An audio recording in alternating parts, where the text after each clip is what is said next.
Welcome, everybody, to 2024. My new slogan for 2024 is "We can do better." We can do, and I mean that globally in all respects. We can do better, everybody. Speaking of doing better, we are very privileged to be joined today by Jeffrey Tucker, founder and president of the Brownstone Institute, also senior economic columnist for Epoch Times, author of 10 books, including Liberty or Lockdown, and thousands of articles in scholarly and popular press. He speaks widely on a variety of topics. You can follow him on X at Jeffrey Tucker, Geffrey, Tucker, Tucker, and also brownstone.org. What's that? J, not G. Jeffrey, what did I say? G? Did I say G? I beg your pardon. Jeffrey. Jeffrey. That's in French. The G and the J are flipped, and I've been listening to a lot of French lately. It must be that it's G is the J, and J. Oh, anyway, whatever. Let's get right to it after this break. Our laws, as it pertains to substances, are draconian and bizarre. The Psychopath started this way. He was an alcoholic because of social media and pornography, PTSD, love addiction, fentanyl and heroin. Ridiculous. I'm a doctor, for sake. Where the hell do you think I learned that? I'm just saying, you go to treatment before you kill people. I am a clinician. I observe things about these chemicals. Let's just deal with what's real. We used to get these calls on Loveline all the time. Educate adolescents and to prevent and to treat. If you have trouble you can't stop and you want help stop it, I can help. I got a lot to say. I got a lot more to say.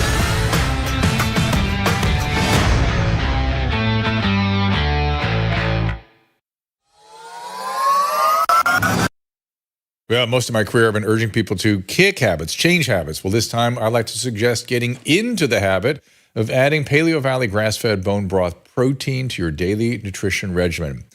Here's CEO Autumn Smith. It's made from cows with 100% grass-fed and finished, and bones. They're bones rather than the hide. Most bone broth or collagen powders are made from hides or hooves, but ours is actually made from the bone because it'll contain additional nutrients. Bone broth is a way to bring back those nutrients, those minerals, and there's glucosaminoglycans, and then there's collagen, which helps us prevent wrinkles and joint pain and actually heals our gut. There's gelatin, and there's just all of these ingredients that the modern diet has kind of left by the wayside. Susan and I have been mixing the chocolate-flavored bone broth literally into our coffee every morning for months, and we've noticed a difference in our energy, appearance of our hair, skin, nails. Susan's particularly very happy with this. The bioavailable protein also helps us feel satiated. That's the part I'm happy with. Paleo Valley bone broth also comes in vanilla and pure, unflavored, and can easily be added to your coffee, smoothies, yogurt. Go to drdrew.com/paleo, Paleo, for 15% off your first order. Again, that is drdrew.com/paleo. And as I said, Jeffrey A. Tucker is the founder and president of the Brownstone Institute. He has written an article there warning that placing too much trust in data, particularly polling data and surveys, could create some problems. And if we've learned nothing else during COVID, is that data and models can be terribly misleading. We've become preoccupied with them. I think part of the issue is around things like economic modeling and climate modeling and now infectious disease modeling. And I'm here to tell you, biological modeling is not a great, does not have a great track record. Again, he is at brownstone.org and on X at Jeffrey Tucker. Reminder, coming up tomorrow, Brian Kilmeade joins us. I think Jim Brewer had to reschedule on Thursday. Roseanne coming up next week, Dr. Paul Alexander.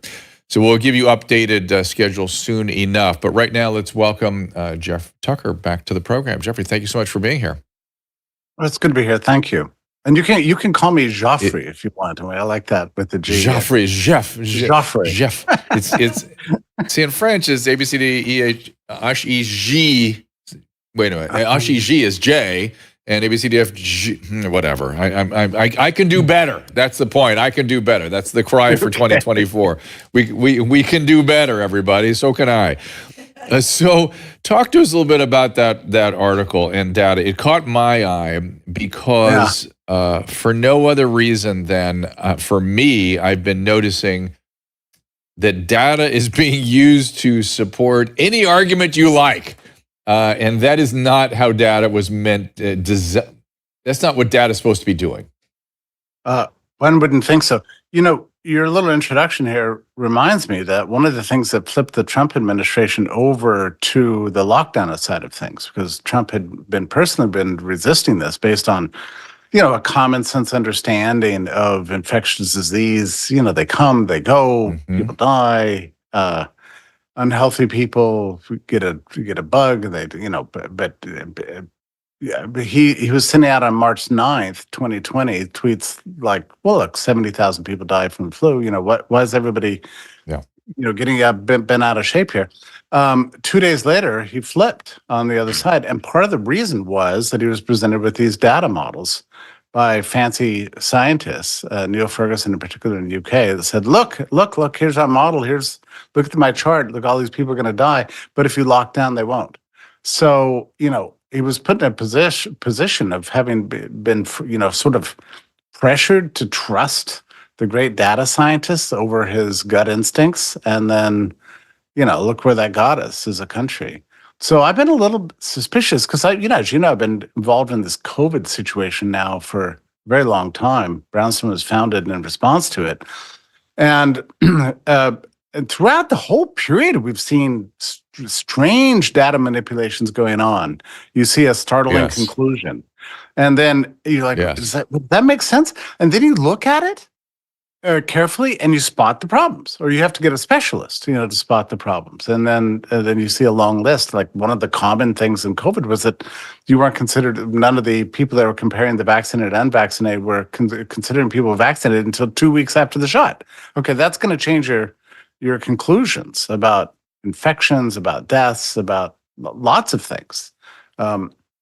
So we've been living with this, but it also spills over into two other areas. And that's what I wrote my article that appeared this morning on. And it was based on a very startling piece in the Wall Street Journal by Josh Zumbrun, I think is his name.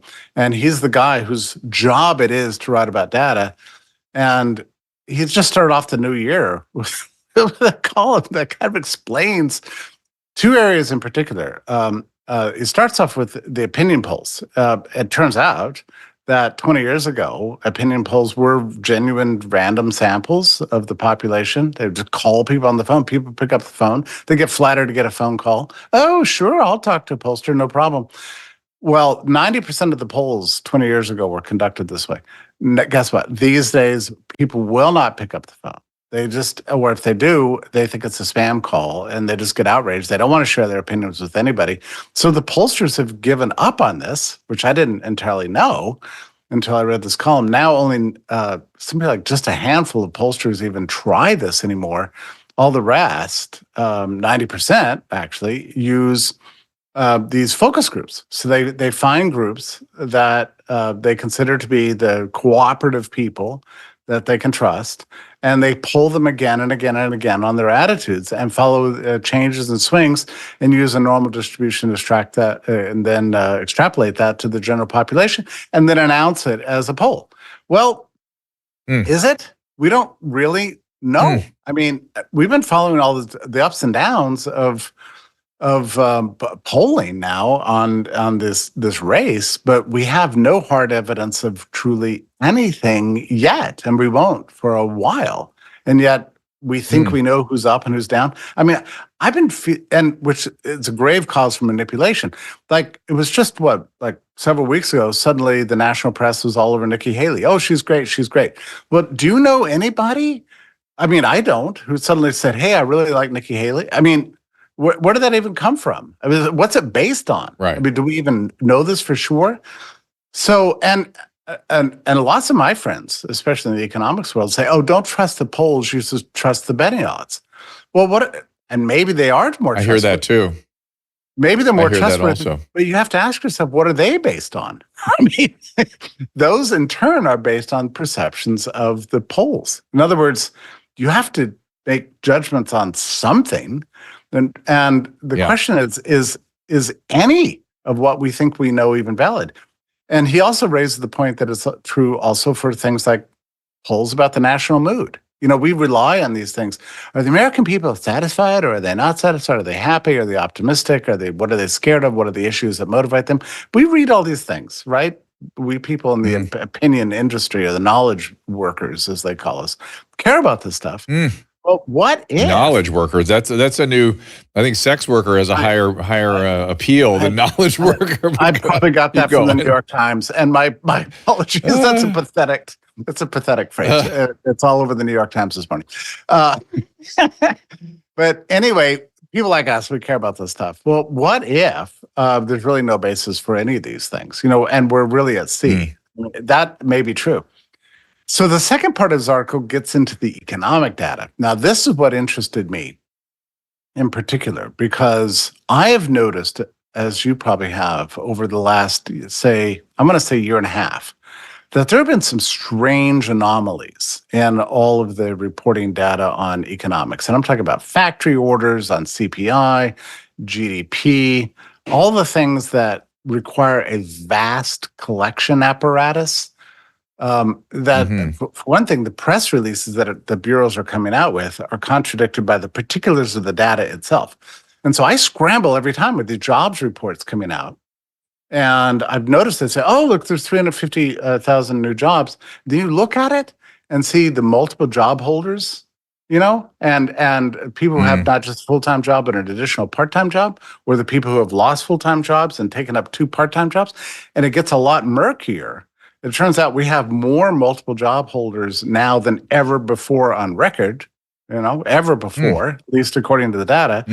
And labor participation is lower than before the pandemic. So it's really dropped dramatically.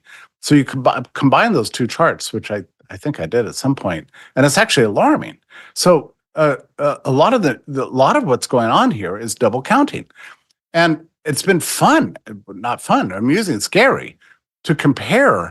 Also, there's 2 surveys that are involved in the jobs reports. One is a household survey, and the other is an institutional sort of business survey, and they're diverged. I mean, to the point you can't actually make sense of the trend in either one. They seem to be incompatible. They can't both be true?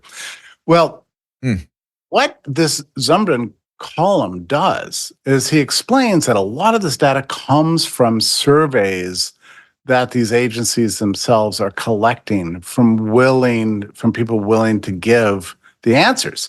And it turns out that far fewer people are willing to give answers to the pollsters, to government agencies, than they ever have before. And he gives examples like the consumer price index for housing is drawn from population surveys. And the response rate, whereas it was in 2014, 71%, now it's down to 58%. In commodities and services for the CPI. And this doesn't include all the other weird things that are going on with strange surcharges and shrinkflation, none of which can really be captured in the CPI. But just the response rate to the surveys themselves are down from 2014 of 67%. Now they're down to 54%. It's true with employment costs, current expenditures, current employment, job openings. I mean, that used to be, get this. It used to be in 2014, 65% participation rate. Now it's down to 32%. So we don't even know how many jobs are available. It doesn't surprise me, because whenever I discuss this topic with people, without exception, people say, I will never answer those questions. I would never. Who knows what they're going to do with it? And I could get in trouble, which is an odd thing in this country. I've never seen anything like that before. This sort of paranoia that somehow, their belief system, or their experience is going to be used against them. That's the state we're in. That it doesn't surprise me that it's so dropped businesses like this. don't even. So if the Department of Labor calls up, whatever, the grocery store across the street and says, "How many jobs you got open?" They're gonna be like, "We're too busy right now. Hang up." Right. So if they're not answering properly, then what are you gonna do? And I noticed. Last year, at some point, I was looking at some jobs numbers from the Federal Reserve Bank of St. Louis, and they were pretty interesting. I thought, well, these are strange little jobs numbers. They don't come from the Department of Labor. Well, it turns out they came from Indeed. Okay. Now that's crazy. Right. Now, if you know anything about Indeed, which anybody who's used Indeed knows for sure that that job applicants are gamed. I had a job at the Brownstone Institute. Naive me, I went on and put it on Indeed. I got about 3,000 applications, and for one job, and digging through them. And now this was about, I'm going to say, a year ago. Digging through them, I realized none of these things were quite a good fit, and I couldn't understand why they applied. But it turned out people were applying for jobs just to re-qualify for unemployment benefits. And part of interesting. That's and crazy. And so part of continuing those benefits is that you have to show you've applied for jobs. So people wake up in the morning. Everybody games every system you set up, right? So people wake up in the morning and look at stupid vulnerable people like me and send me an application, then check that box, and then they continue to get their unemployment benefits. So I knew for sure these Indeed numbers were ridiculous. So why is the Federal Reserve Bank of St. Louis using them as valid data? So it's not quite right. And no, not at all. No, and then it also impacts on things like the GDP. Okay, so GDP, I tell you, Dr. Drew, I'm thinking some scary thoughts about this GDP number these days because we use this number to describe not just if the economy is growing or shrinking, are we in recovery, are we in recession, are we good times or bad, but we even use GDP numbers around the world to rank, how advanced the civilization is, right? Right. So, the U.S., we're really advanced. Mexico, that's a terrible place. Well, you go to Mexico, it seems like everybody's happy, things are going great, you get everything you want. I mean, what is what? How is that a developed or undeveloped or third world country or developing country, whatever you want to call it these days? Whereas the U.S. is considered first world and rich and fabulous. Well, it's the GDP numbers. Well, I've really begun to suspect that maybe this isn't the right number we should be using as a definition or a summing up of the quality of our life. For one thing, national income accounting statistics were invented in the 1930s. They weren't used in the 1910s. That's like the 1880s or the 1810s, to say nothing of 1650. They don't, they don't descend from the clouds. They have to be collected, and then they have to be assembled, and there has to be a formula. And that formula to GDP is weird. It has always included government spending as productivity. So if government spends more and more money, that's by definition proof of a growing and productive economy.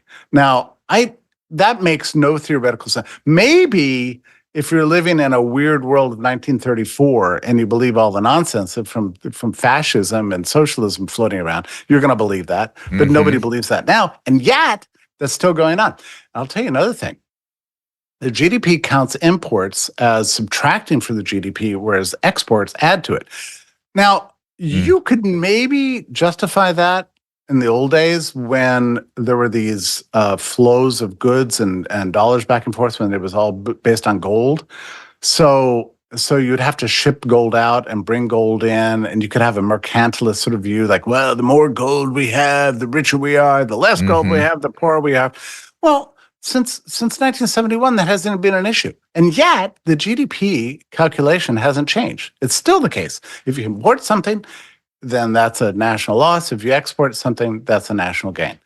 So all that is true in the GDP. But beyond that, and those are just numbers that you can maybe verify, like how much is government spending, how much are imports, how much are exports, because they have to go through customs. So you can that's sort of objective.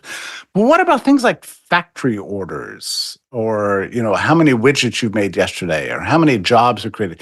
These are much more elusive and subject to the exigencies of reporting. So if the reporting is not right, if you've got very few people, like a third of people that the government calls asking for reports on this stuff, just hang up the phone, how do we even know this? And you add to that the theoretical problems of GDP and the sheer size and vastness. How do we know that it's even accurate at all? I mean, we don't actually know.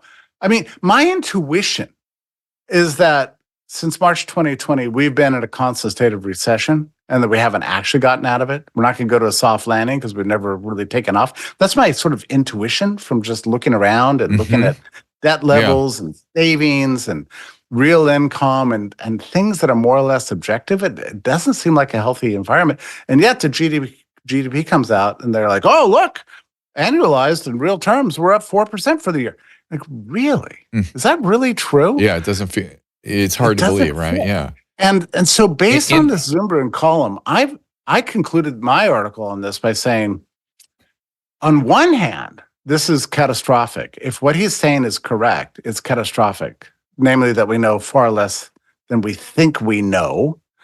On the other hand, maybe it's comforting that our intuitions may be more valid than we know. They may be actually just as valid or more valid than all the data we're getting from all the sources that are surrounding us. That's interesting. The University of Chicago is the economic school that's most associated with quant, right? With quantification of everything. Have they come in recently with any change in their attitude or new models or anything? There's a lot of alternative statistics out there, but a lot of the alternative statistics are based on rearranging the existing statistics. So if you can't collect these things, you're kind of at a loss. Right. And it's particularly true for inflation.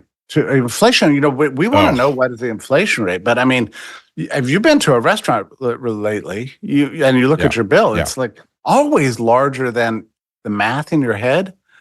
And yes. And you're like, wait, I'm pretty sure I spent $30. Why is my bill $85? Well, for one thing, restaurants figured out 2 years ago that this won't surprise you, that if you can get people to drink, they're far more willing to spend money. And so they charge more for the drinks. And so when the bill comes, you're like, oh, whatever, you're going to pay the bill. So there's that. There's huge drink inflation actually on site. Cocktails didn't used to cost $20, by the way, But apart from that, now you see all these other charges. Special service charge, large group charges. I saw floating around on the internet this morning, music charges and, all sorts of, cook charges, music charges where they're playing music and charging for the music. So all these other things. Now, are those captured by the CPI? I don't think so. And then last month, I did a deep dive into the whole question of shrinkflation because, we go to stores now. I mean, it's become almost laughable, a huge bag of chips with this much in the bottom.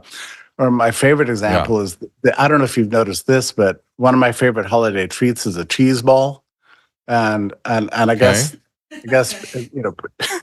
people in the future will think a cheese ball is the size of a golf ball. I can promise you that the cheese ball used to be the size of a softball. No more. Yeah, cheese that's balls right. are tiny at the store, That's right. They used to be things you cut with a knife, right? Yeah, I hadn't thought about that. Now you have to eat them Those are disgusting, too. But how dare you take aim at Jeffrey's preferences? I love cheese balls. You're some sort of cheese I guess if you get used to them. elitist. You're a ball elitist. Oh, I had cheese balls when I was a kid. Well, cheese balls are just, I just associate them with holidays. And, without a cheese ball, it's not really a holiday. So we're all product of You'll our have history. to come up with your own Susan's balls just to make They're sure. really cheddary, right? Yes, they're very cheddary. Yeah, really cheddar, yeah. But, the point is shrinkflation is not really captured by the Department of Labor. Not at all. Well, yeah, right. It's how I used to inflation think has that the its Department weird. of Labor sent people out to the stores, writing things down. Oh, how much is that Snickers bar? No. They don't do that anymore. Now it's all just digital and phone calls and reporting and that sort of thing. So, I just don't know. So one wonders about. It seems to me the inflation is a lot higher. I mean, it's certainly not conquered. And the Federal Reserve is already talking about lowering rates to, because we've beat inflation, so now we can go back to lower rates. Well, how odd is it that the rhetoric around inflation is why aren't these businesses lowering their prices? Wait a minute, we don't have deflation, we have reduced inflation. It's just the most insane stuff I hear. And do they really mean that? Or that's just some weird rhetoric, there's some political nonsense that they use to sort of rally the troops? Isn't it the strangest thing? I don't know if it's statistical ignorance or even basic math ignorance on the part of the public, or maybe the Biden administration. Oh my goodness. Thinks, idiots or what? But no, a lower rate of inflation does not mean falling prices, right? But they keeps talking about that though as though it does. I can't. It just shocks me when I hear that. The other thing is, I remember 6 years ago or so, always a lot of talk about, well, this many people have fallen out of the labor force and are not even looking for jobs anymore. Yeah. I never hear that number anymore. Never hear about That's it. right. That was a major focus for about 5 years.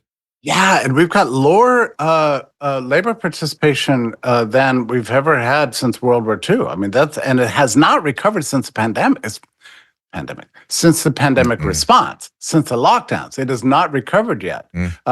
People just demoralized. They're just left the work. They can't figure their way back in.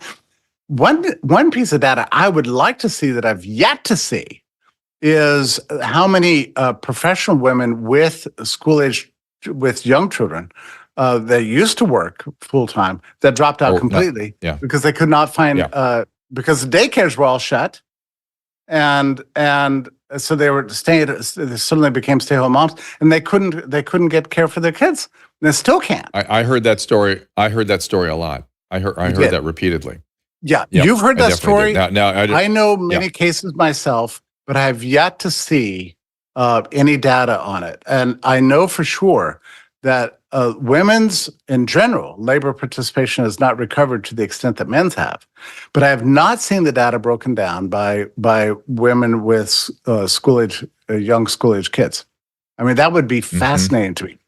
And if it's true, which I assume it is true, that the lockdowns, the pandemic response, policy response to the pandemic, actually took us back to, say, 1985 levels of women with children participating in the workforce, wouldn't you think that would be sort of big news, and that there would be a lobby out there that would say, this was a bad idea, look what it's done to women's participation in professional life? Wouldn't you think we'd be at least talking about that? But I've not even seen that data yet.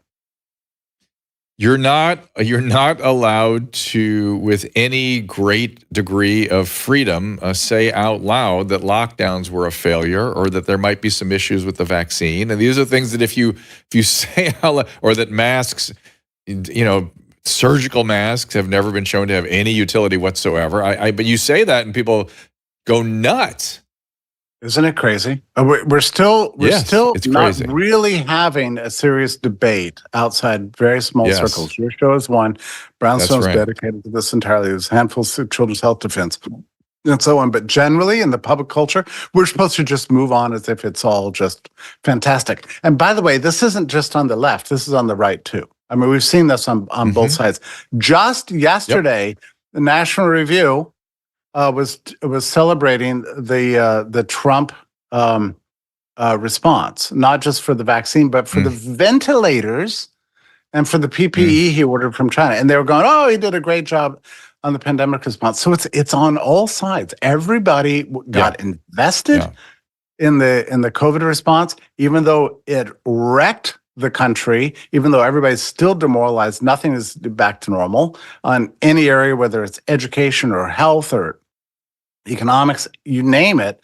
It's all just been shattered. We still cannot have a serious discussion about whether any of it was a good idea, how it happened, who was behind it, who or what divided the workforce between essential and unessential. I would like to know who gave the order and why to shut down all the hospitals in the country for everything effectively except COVID, even canceling diagnostics and elective surgeries.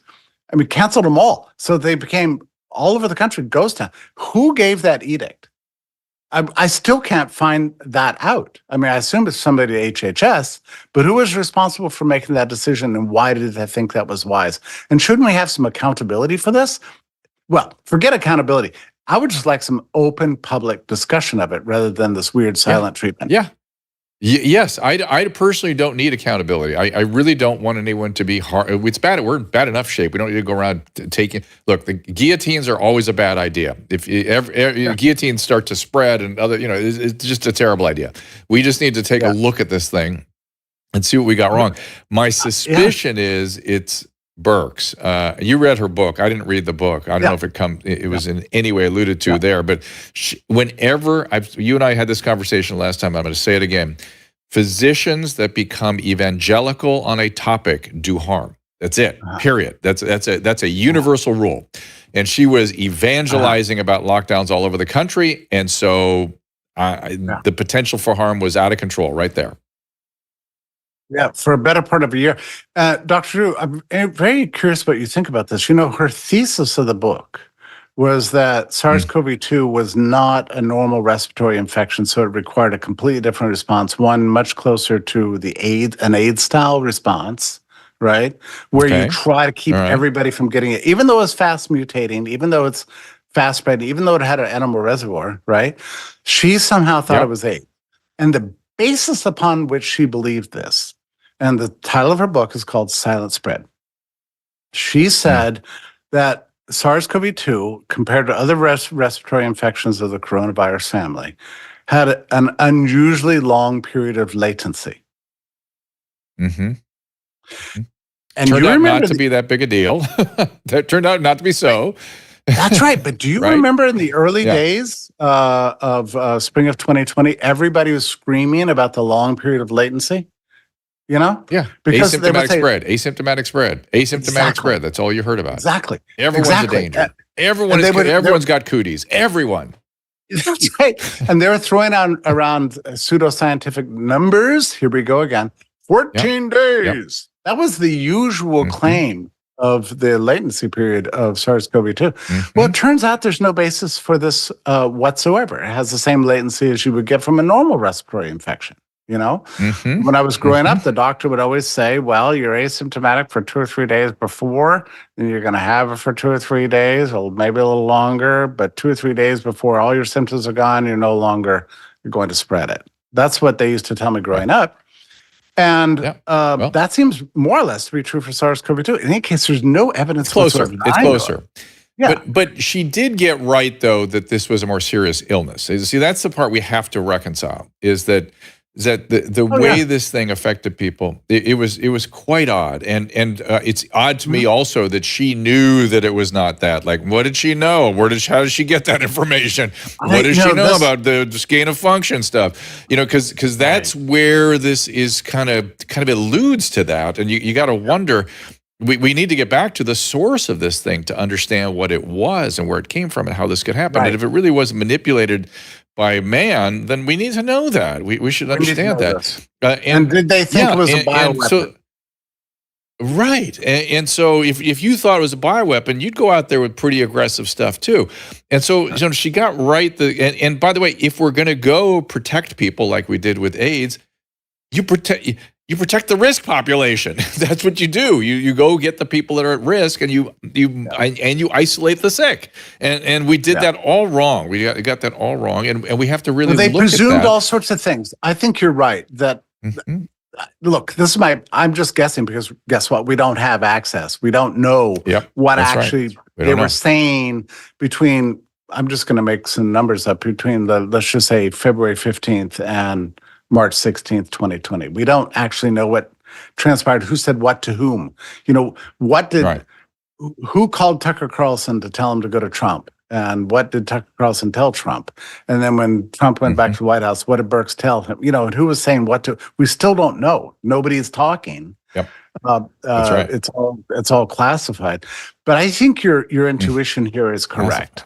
My guess is, and again, this is just a guess, that sometime in late January to early February, Fauci and Farrar both got the word that this had definitely leaked from a lab in Wuhan that American taxpayers had supported, that we had this close, tight relationship between the NIH and the Wuhan lab working on gain of function, which is mostly bioweapon research. Well, I think it's entirely bioweapon research. At least that's what all the experts say.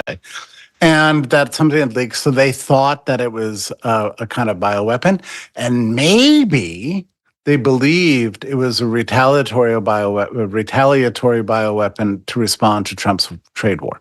You see what I mean? So if they believe that, and then Birx brings her knowledge of AIDS, which is that, the fewer people that get AIDS, the better, So we have to absolutely minimize infections. And then we have to wait for the antidote, right? We have to wait. Yeah, that's right. We have to wait for the antidote, like in the movies, right? Like in the movie. Right. That's right. That's right. It was like in a movie. It's really or whatever interesting. What's that other movie with the guy? But anyway, it's like, oh no, everybody's gonna get sick. Whoa, could somebody invent the cure? Somebody invent the cure. And then Pfizer and Moderna are like, we've got the cure right here. Well, you better make it fast. Well, what if we make a mistake? Don't worry about it. We've got you. We'll indemnify you against damages. Well, how do we get it improved? Well, but You'll get an approval. You just watch. And so they just told Trump, look, we've got a bioweapon. We got to minimize infections. The fewer people that get this, the better. So that means lockdowns. Yeah. And how long are we going to lock down? Well, we're going to get it. We got the antidote coming because we got these various companies, and you're going to get the credit. They had it. They had it locked and loaded and ready to go. That is well established. That they were that model of an mRNA vaccine against the spike protein of coronavirus was already well underway, and they just finished off the job. And I actually think it was I think everything they did was right, given the circumstance of the moment. The odd part is rolling forward from there, once it was no longer that big an issue, that's to mandate and push, and that's the part that's confusing to me. And again, there's a very simple question in that: why did they focus a vaccine on the pathogenic part of why did they create a vaccine that produced a protein that is the pathogenic part of the virus, the spike protein? Because they knew that was going to be the part that was going to be preserved because it is pathogenic. If you were going to develop a vaccine, you'd do whole virus or you do nuclear capsid. You would never do the spike protein. You wouldn't do that.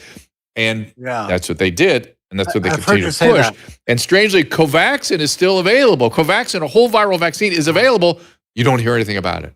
And it's an excellent vaccine. Never hear about it. That's interesting. I've heard you talk about this. That's weird. I'm not a specialist on this. I mean, my general intuition of this whole thing was that a virus that mutates this quickly and spreads this fast and with new variants all the time, that you cannot vax your way out of a pandemic in the middle of such a thing. And if you do, you'll fail, but also you could risk actually original antigenic sin, right? I mean, this is the problem, rewiring the immune system to make people more vulnerable to other things.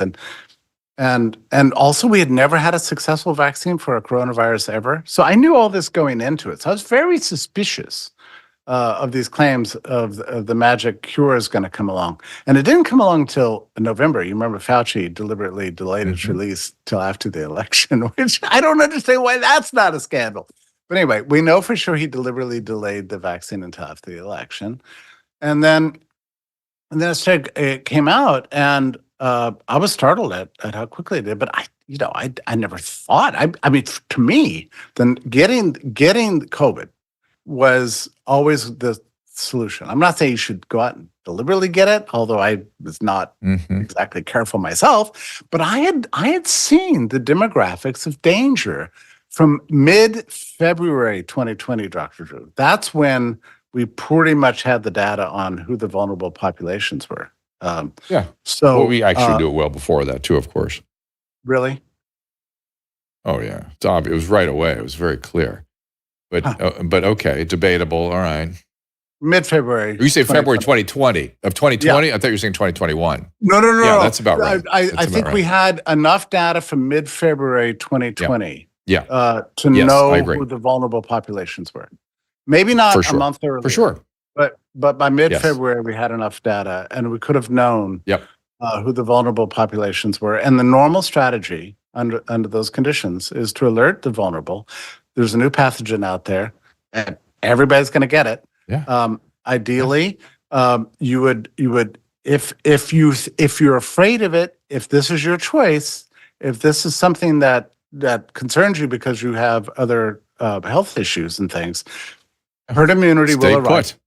Endemicity, what we call endemicity, will arrive, and chances are you can actually avoid it.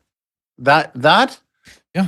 I mean, that's maybe that's too tough a message and the American people weren't ready for it or something. But then we got, I got to take a break here just a second, but we got into this chanting, if no one is safe, if one person's not safe, no one is safe. If there's one death, there's too many. And I'm like, well, first of all, there's more than one. If one death is too many, we're not in a pandemic because that's defined by excess deaths. So what are we talking about?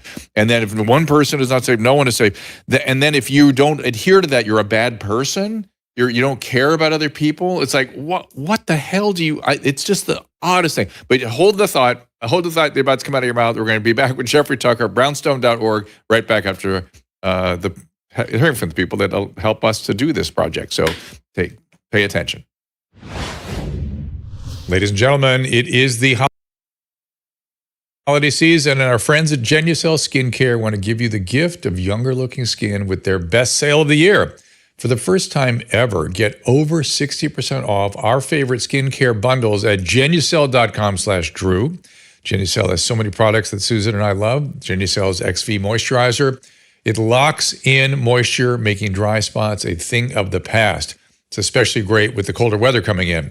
And with its immediate effects, too, you can see these results in as little as 12 hours, guaranteed, or your money back. Susan loves Genucel's Vitamin C Serum and the new Deep Correcting Serum with lactic acid. It hydrates your skin while preventing future wrinkles from developing. Take advantage of this amazing holiday savings by going to Genucel.com and getting over 60% off right now. Plus, all orders are upgraded to free shipping for the rest of the holiday season.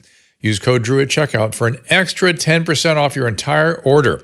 That's Genucel.com/Drew, Genucel.com/DREW. If you're trying to figure out the right present for someone, you will not go wrong with gifting the most comfortable sheets, clothing, and accessories that your friends and family have ever felt. Of course, I'm talking about Cozy Earth. Cozy Earth has the softest and most comfortable sheets, blankets, towels, PJs, joggers, and more, guaranteed. Susan and I love them. In fact, we still have Cozy Earth sheets on our bed. I slept in them last night. I was thinking of how great they were. And look at this. I'm wearing one of their super comfortable t-shirts right now.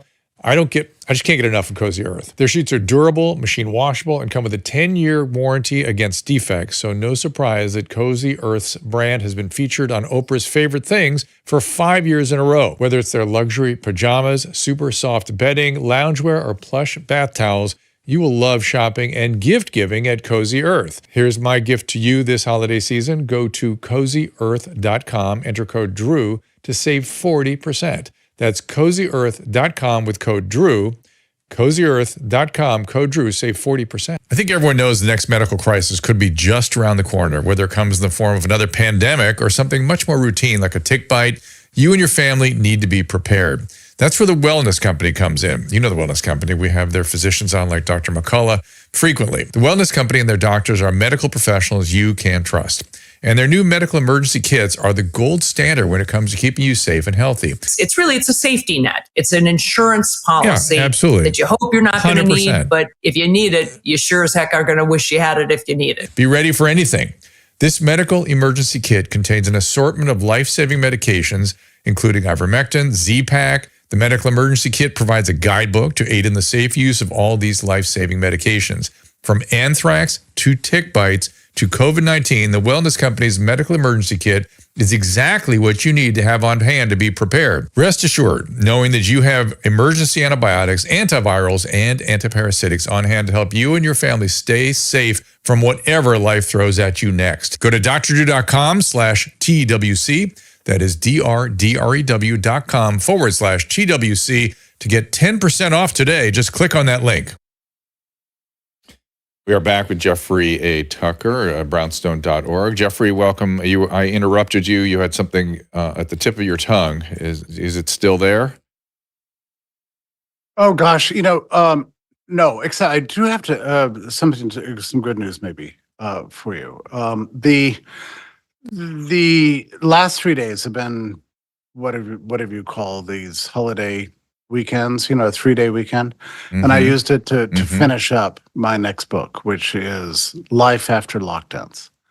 So I'm covering all these topics that have been roiling around in my head. Because, I wrote Liberty or Lockdown in I finished it September 2020, if you can believe it. I haven't had a book out since then. So this is This has been a long time, and there's been a lot happening, and there's been so much research. Yes. And I've got a great team of researchers at Brownstone. They're all over this. We've discovered so many things. So I finally decided to put it all together in a book. So that's coming soon. Oh, I look forward to it. I can't wait to see it. We'll have to, as soon as it comes out, come back here, please. Let's talk about it. Yeah. But it really strikes me. Just the folly of the whole period. I'm saying, like, hardly no day goes by where I'm not just overwhelmed at the folly of what began in March 2020 and just continued on and on and on, and just the isolation that so many of us felt for that period, and to think that it was all the way to October until we got the Great Barrington Declaration out, when it was almost complete silence. I mean, it was tough in those days, even to find anybody who was questioning anything. But the social distancing meant that you couldn't, meet up with friends to discuss what was happening. It was a strange period. You couldn't have more than 10 people in your house for the longest time in many parts of the country. Churches were shut. AA meetings were collapsed. Bands broke up. Oh, yeah. Civic organizations. And then it became very divisive after that, politically divisive. Oh, yeah. Because after Trump was a champion of the lockdowns, and then I would say, like, by July and August, he started kind of losing interest in the whole thing and thinking this isn't quite right. And then Scott Atlas came along to the White House and convinced him basically of basic medical facts. And at that point, Trump just moved on, just washed his hands of the thing and didn't want to talk about it, which I think was a grave political error, because the country was in shambles, by the time November rolled around. I mean, still downtowns are boarded up and people are demoralized and walking around. And then the mask mandates came along, and that became a very divisive issue. I never wanted to wear a mask. I hated it. But I would go into the grocery stores without a mask, hoping to inspire people. Like, oh, that man's not wearing a mask. Maybe I'll take my mask off too. Thinking I was spreading an emancipatory message. Had the opposite effect, right? People were mad at me. Yeah. Put on your mask, you diseased. Yes. You diseased bad person. Actually, you want to kill people. You want to hurt people. You don't care enough about other people to wear this talisman. And so then they wanted to hurt me, right? And so that became crazy. Right. And we thought that was divisive enough. Well, I think, just to go back to what you were saying before, you were about to say that the strangest thing about the response from the initial period was the idea that if you follow our protocols, you will not get COVID. And if you get it, that will be evidence that you are in some sense not compliant, or you're not careful, or you're irresponsible, and you deserve to be stigmatized and probably denounced. And it shows that you're a bad person. That was the initial. Think about how medieval that is. Think about how medieval that is, right? It's incredible. There's this. I know. I agree. An Instagram. I wrote an article the other day about an Instagram influencer who started a fashion line called something Navy, and when New York shut down. Dr. I cannot. It's hard to go back to these times. You cannot even understand what was going on. I know. But she got COVID. Okay, this was like in early April 2020. She gets COVID, and so she bundles up her family and she goes to a house in upstate New York somewhere, some fancy house that she has, and takes an Instagram picture of her there. Well. The times are so bad that people denounced her for it. And a social media mob went after her. How dare you travel in the middle of this pandemic? First you get COVID, and then you spread COVID all over New York by your traveling. I mean, what? I wasn't even clear what she did wrong. Well, she was so shamed, so hard, that she actually had to issue this groveling apology. I'm sorry.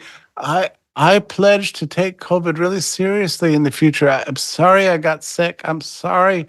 I went with my family to our summer home. I was behaved very badly, and from now on I'll do good again. I mean, you read the stories from that time, it's like, what were people thinking? Why were we doing this to people? It was shaming people for getting sick, shaming people for driving somewhere. I mean, it was crazy times. Then the mask came along, and then, of course, nothing compares to the divisiveness of the vax, right?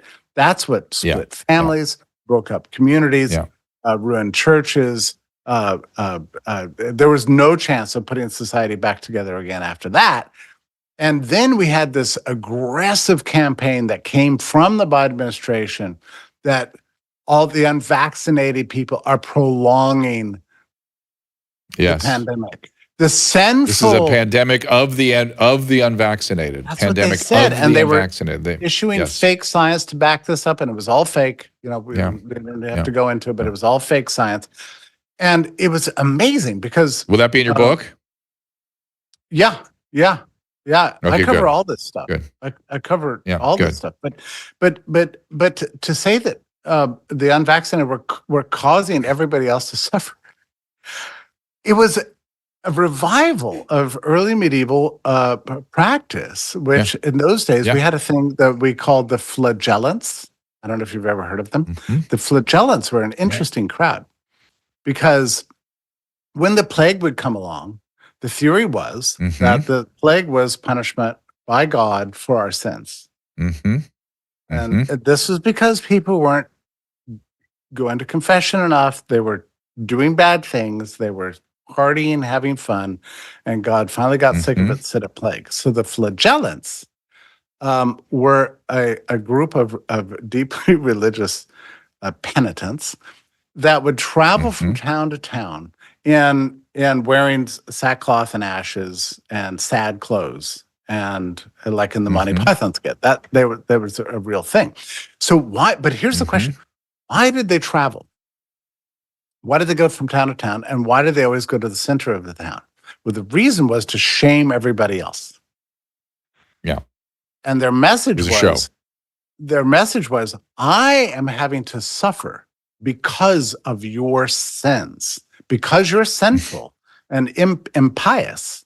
I am having to go through this ridiculous thing of punishing myself constantly and suffering. I'm suffering on your behalf. That's what the flagellants did. Yeah. They believed that their suffering was imposed upon them by everybody else's parties and fun and commerce and normal life. Dr. Drew became very close to replicating that. Very close. I know. I was aware of it at the time. It looked so familiar to me. And they went after, back in those days, they went after the prostitutes and prosecuted them for bringing it in, and or they went after people that earned too much money. Anybody that invoked any kind of envy or uncleanliness, you had to destroy them. And look, there's we have a picture of them. There they are. Yeah.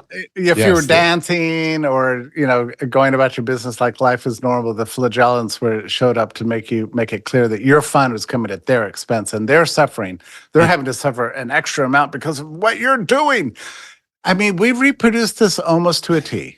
And we seem to have no awareness in this country of the historical sort of phenomenology that repeats around these particular kinds of events. And people are hearing me talk about this probably till they're sick of me talking about it lately.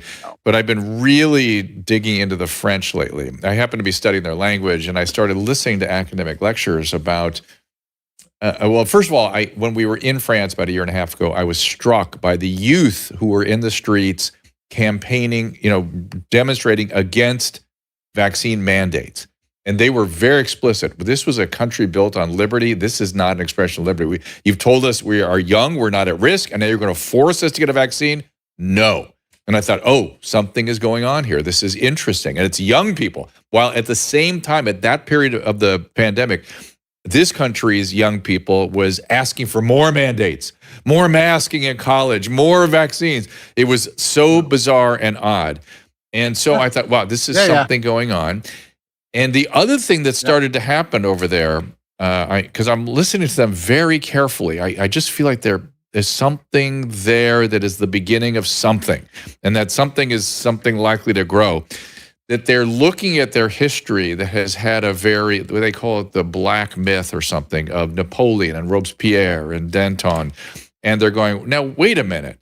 this was our history, and these guys were not all bad. There were some bad things that happened, but we need to embrace our history and be French. And enough of this dilution of who we are. We are done.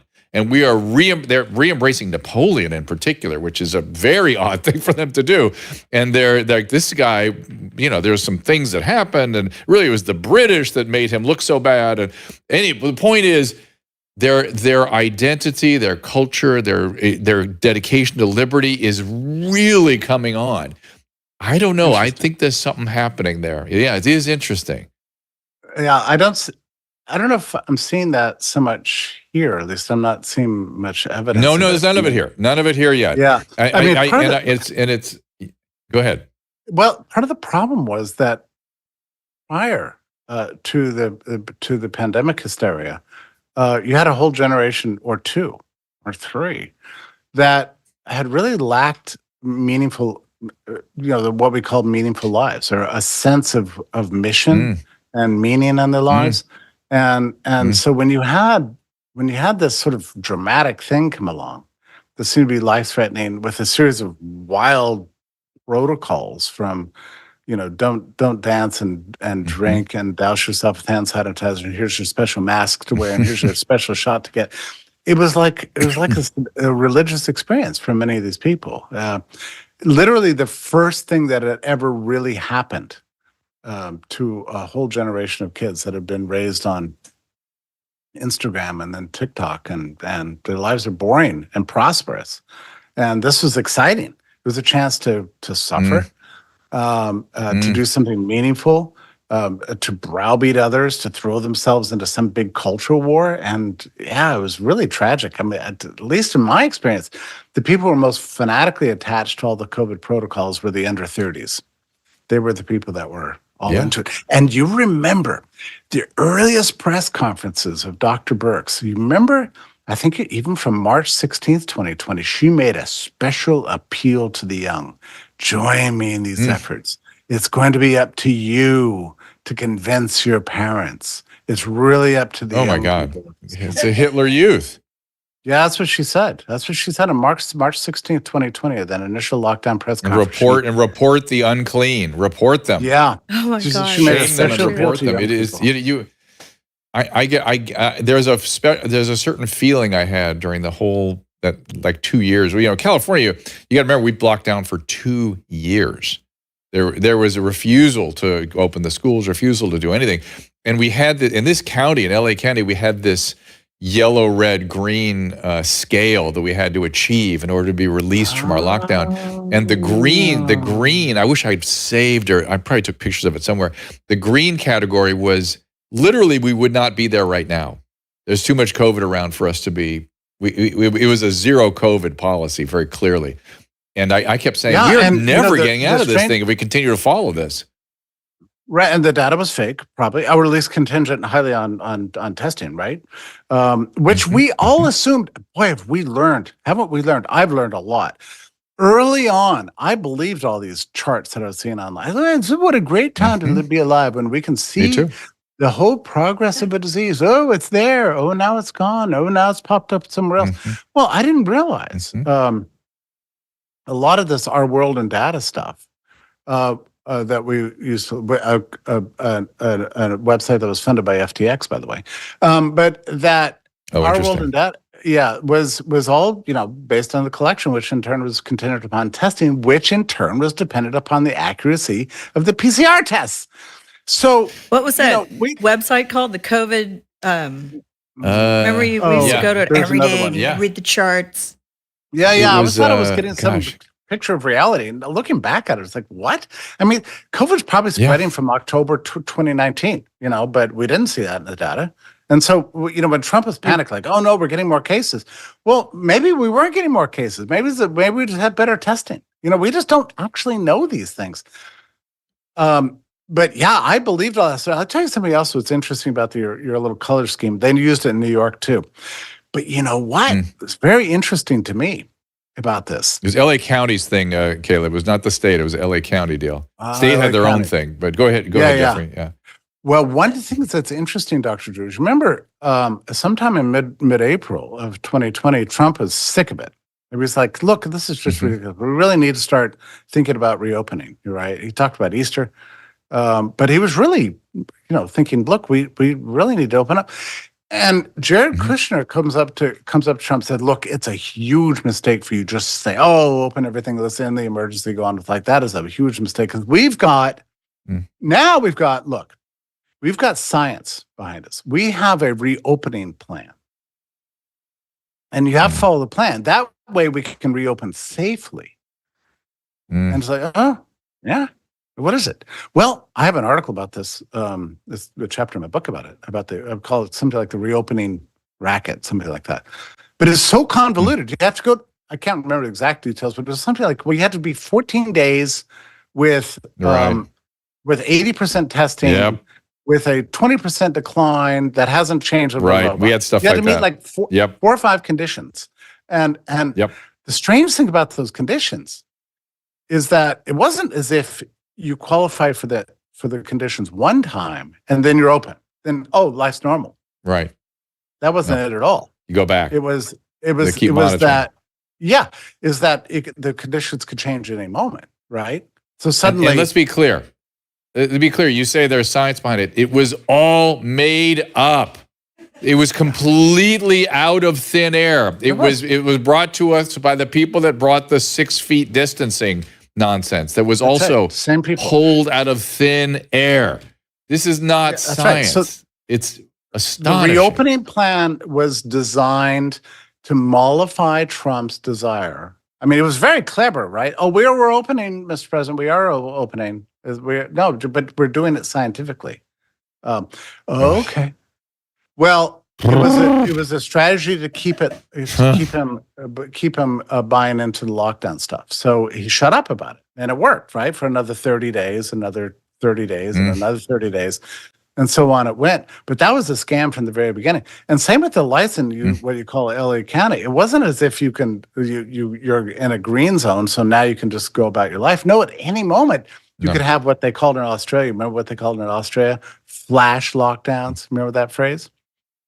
So you're paying attention to the news. Suddenly it's like, lockdown. Oh, we're back in a green zone. Okay, go about your normal business, but be careful and wear a mask. And only if you're vaccinated. Right? This went on for 2 years, 3 years.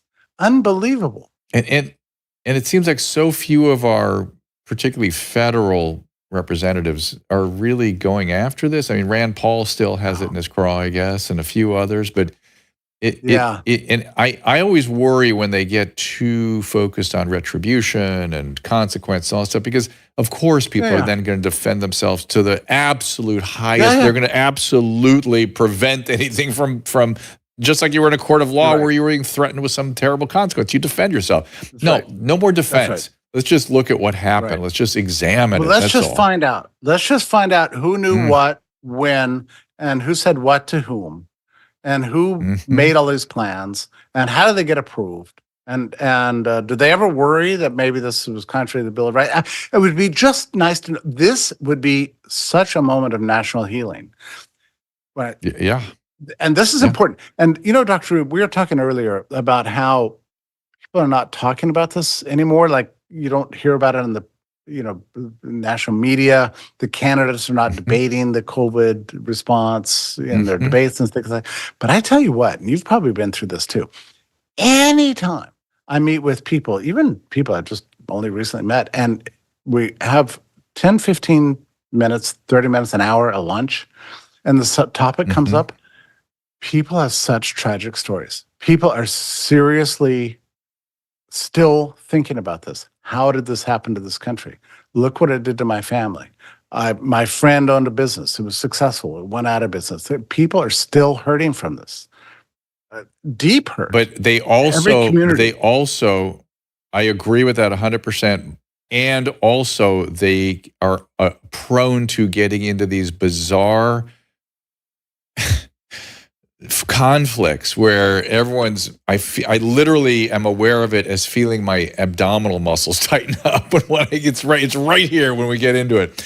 And I just watched it with Bill Maher and his good friend Seth MacFarlane. They started getting into a conversation about vaccine. That was an interesting conversation. But those are guys that admire each other, who are good friends, and it just became that thing again. There it was. Yeah. And I thought, oh man, we can't even talk about this. And part of the reason we can't talk about it is that there's been too much silence and hasn't been talked about it. So I agree with you. And I think you make an excellent point I hadn't entirely thought of, that the Nuremberg 2.0 people are actually creating conditions to cause even more silence. Because the more penalties of course, for speaking the truth. It's guillotines again. It's guillotines. Put the guillotines away, everybody. I predicted them. They came. It's a narcissistic impulse to scapegoat and to bring out more and more and more. But, you know, again, back to the French. Look at their history, man. Look at their history. Yeah. It was a terrible, terrible, terrible mistake. But you're right. Fauci is being, there is a House committee on the COVID response that is ongoing.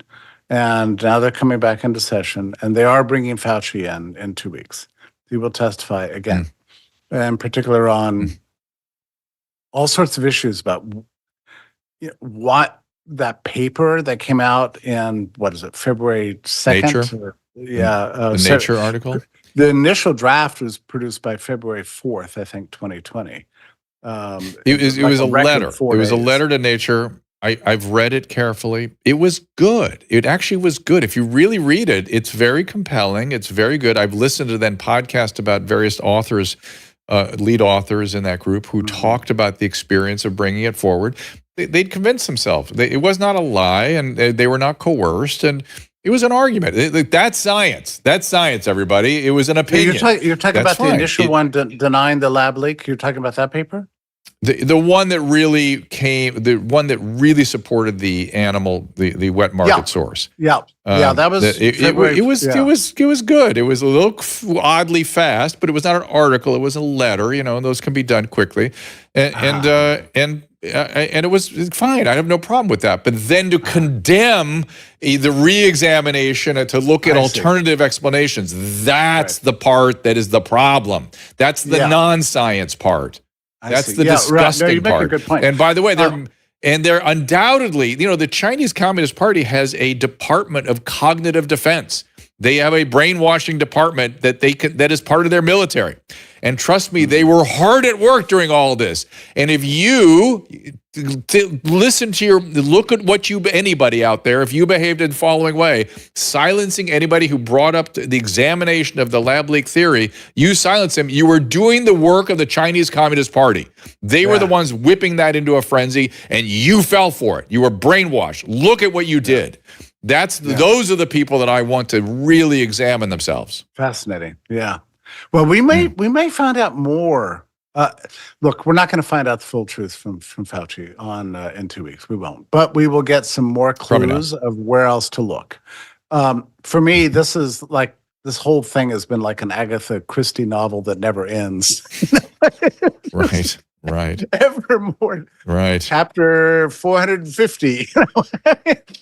Yeah. And to that extent, it's been intriguing. But I think I have a sense of what happened, but I just can't verify it. But I can't also, I'm just obsessively gathering data and information on things and tweeting it out as much as I possibly can and sharing it with all my colleagues. Well, but we started this conversation on data, and you're right. The story is sort of unfolding and being told, and the people who were hurt by this and harmed by this are the ones that are still carrying the sword forward and see themselves as, courageous. And you had another article on the hero journey just today or a couple of days ago. Yeah. And I think that's an important thing for people to remember, that purpose and, be your own hero. Jordan Peterson used to talk about this. Yeah. And really get back to the basics of why we're here and what good work is and what you should be doing.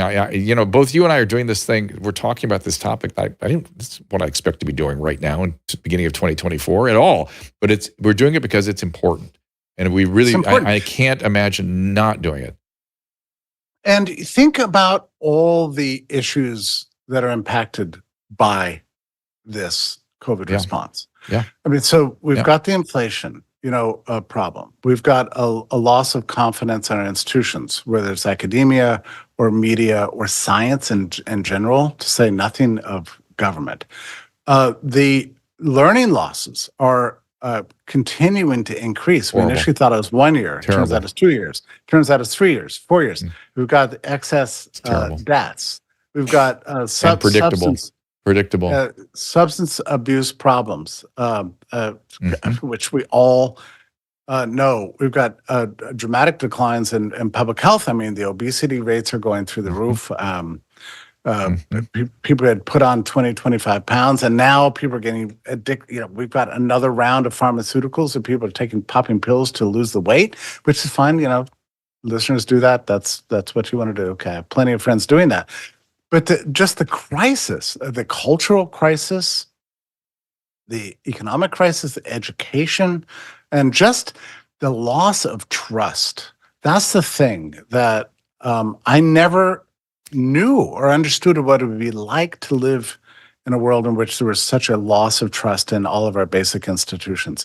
All of this was kicked off by the COVID response, and every bit of it traces to that. And I check my intuition with people. Yet, go ahead. Yeah, Well, I was saying, yet it's justified. I talk to people all the time, and like, am I right that it was the COVID response that kicked all this off? And they'll say, yep, that's exactly what happened. My mind goes back to an article in the Wall Street Journal written by, of all people, Henry Kissinger. And I think it was, I'm going to just put a date on it, of March 20, 2020. When he said the world will never be the same after this, because he saw everything that was unfolding. And he says at the end,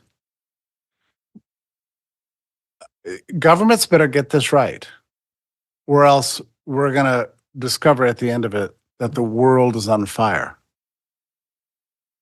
That's what he said. Well, wow, that's the problem. The world is on fire. The world is on fire. He was right. He was exactly right about this.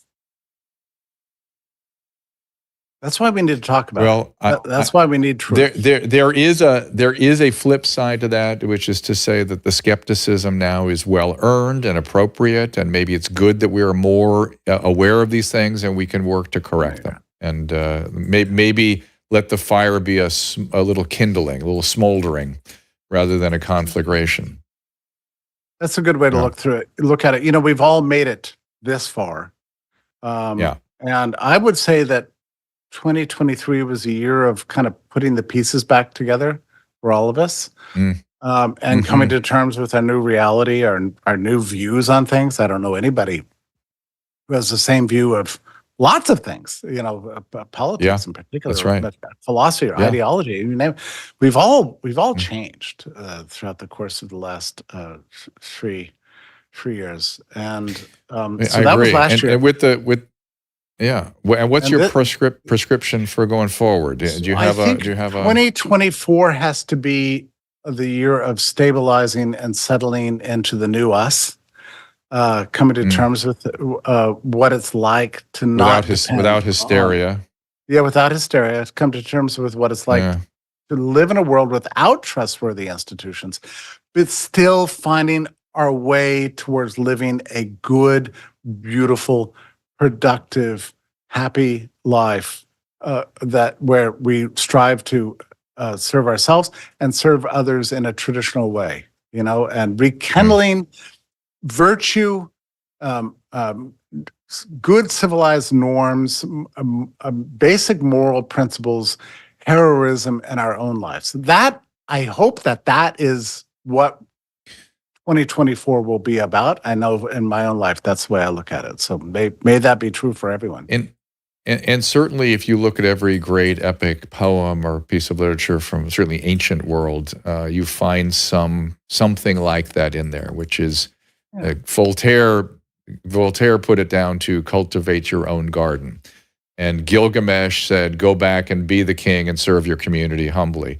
And it's always something about being of service and building a life and making purpose and having a good life, not a life free of disease or never soiled in any way. Or, I mean, this safety uber alles thing has got to be, that is not heroism. That's not courageous. That's the opposite. Yeah. We need to go forward realizing we are biological entities.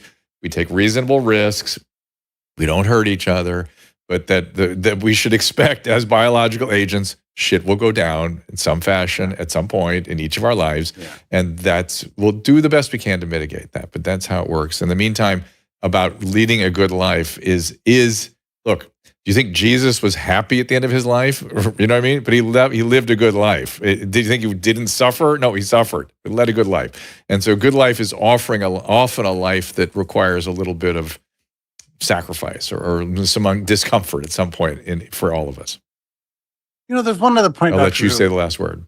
Well, during the last 3 years, we've also found not just a loss of trust in these big institutions, but we've found people and institutions and communities that we do trust, actually, that have earned our trust. And you know this. Everybody knows this. We've put together new communities. I know we started a separate club, Brownstone separate club a couple of years ago, and now these people are so close, so tight. It's funny, we meet monthly, and wow, they're just at 5:30 when people start gathering, it's just a wild exuberance of happiness and smiles and love in that room because we all went through this together. So we have found new communities of trust, and maybe that's good. These are forged and parallel economies. People are tired of buying things and having being served by people that either don't like them or disdain them or question. Yeah, fine. Then but again, you got to have the freedom to be able to do that. So pay attention to that. Pay attention. It doesn't come automatically. So well, Jeffrey, thank you so much. Brownstone.org. Go sign up. Get the publications at Epoch Times. Also, we can find you there, right? That's also where you are every day. Every day, I'm right there. And I want to hear more about these meetings in New York. I'd love to bear witness to some of that one day. So well, we can talk, Dr. Drew. You would be a great star, that's for sure. It'd be very interesting. All right, Jeffrey Tucker, thank you so much, and hopefully I'll see you very soon. Such a pleasure. Thank you, Dr. Drew. Cheers. And for the rest of you, we are coming up tomorrow. I know Jim Brewer got rescheduled. I think Sean Baker may be coming in. Yeah, instead. He was supposed to come today. I'm so happy for 2024. We can look back at all this crap and maybe not do it again. That certainly, we got to get Susan on that camera. I don't look so good right now, but you can. Okay. It's okay. All right.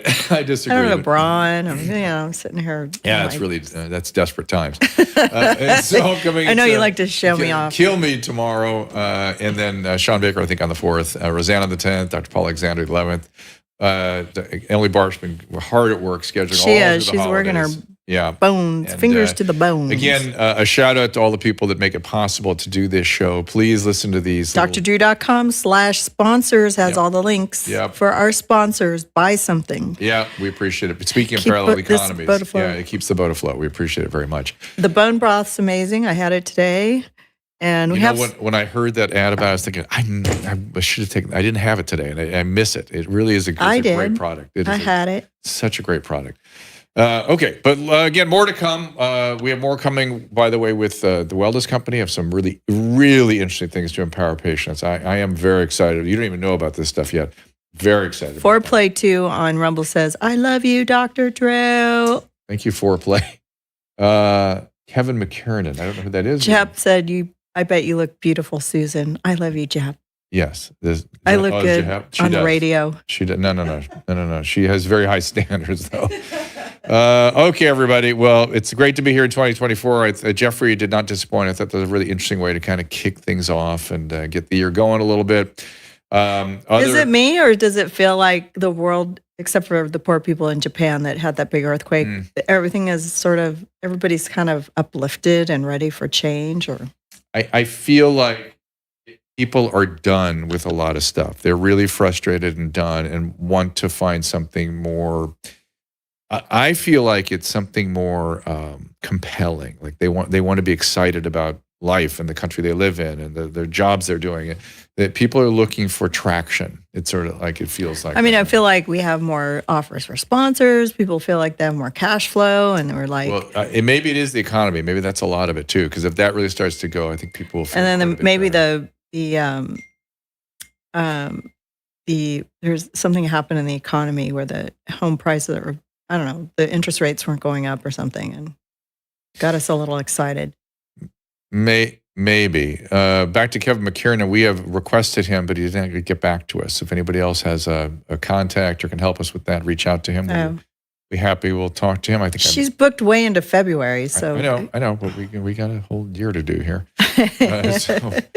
All right. In any event, we appreciate you all being here. We appreciate you being part of this little community. Do tell a friend. Oh boy, Emily Barsh is going. Emily? Speculating that things aren't going to be all great, but let's stay positive. Oh God, one day. Emily, come on. And thank you all. Happy New Year, everybody, and we will see you tomorrow at 3:00 Pacific time.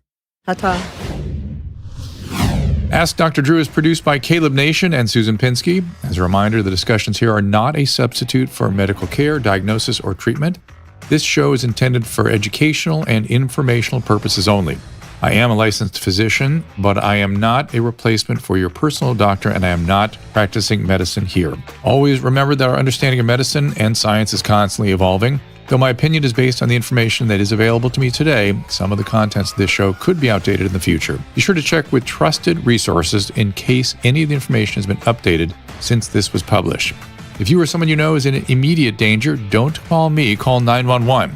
If you're feeling hopeless or suicidal, call the National Suicide Prevention Lifeline at 800-273-8255. You can find more of my recommended organizations and helpful resources at drdrew.com/help. My understanding is, when you look at the data, is that a lot of women will not even contemplate a guy like under 5'10". So you're apparently statistically I know. That's true. So you're ruling out a whole bunch of guys that might be. So then they have to be funny. Like your personality has to make up for that height. It could be great. Yeah. But like you're Mark not Normand. But I love the way you're just shitting on Mark Normand. I love Mark Normand, but he's short. Yes. And he even said that about himself. He was like talking about shit on himself, how short he was, but he's fucking hilarious. Hilarious.